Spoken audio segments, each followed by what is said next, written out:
What even got you into wrestling? What did you decide, like, okay, you know what, I want to be a wrestler? What made that happen?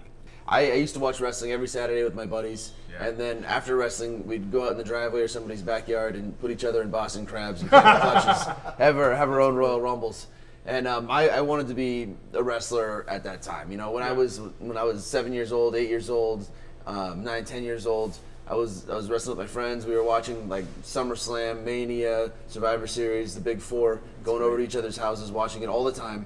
And I think at that age knew, like, in my mind 100% that I wanted to be a wrestler. And I also at that age wanted to be Superman. and then you get a little bit older and you realize I didn't think of it as a legitimate career path. Yeah. I got into high school. I wrestled in high school because I was a fan of professional wrestling, and I stopped thinking about being a pro wrestler. I thought of it more as a childhood dream, something that I was a huge fan of as a kid. Yeah. And then I got into high school and I started, you know, playing sports, getting into girls, and thinking that people graduate from high school and they go to college and then they have a career, and that's what my mindset was.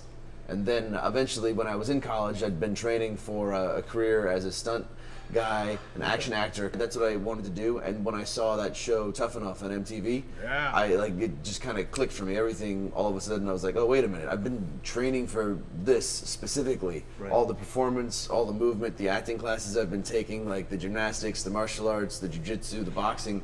It's pretty much all wrapped up into this thing that I loved when I was a kid, professional wrestling. Right. And that's when I officially set my sights on getting into Tough Enough, and whether I was on that show or not, I was going to train to be a pro wrestler.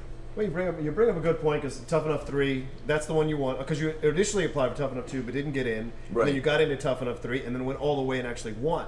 So what was it like for you to actually have everything culminate for you to win, and then, you know, they got you into the inside track of the contract, go to Ohio Valley Wrestling. What was that like for you, like, to have that dream come true now? At that time, pretty baller. Yeah, it was. Right. Yeah, it was. You know, it was amazing. In between, it worked out perfectly. Like, not getting into Tough Enough 2, I think, was the best thing that could have happened to me. Made you work harder. Yeah, like I applied for Tough Enough 2.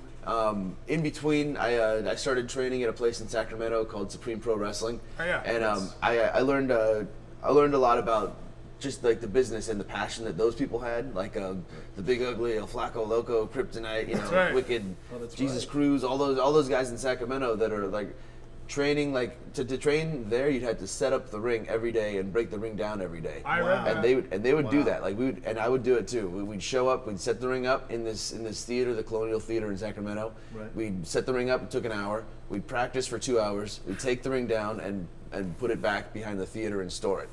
And paid his dues, people. Paid his dues.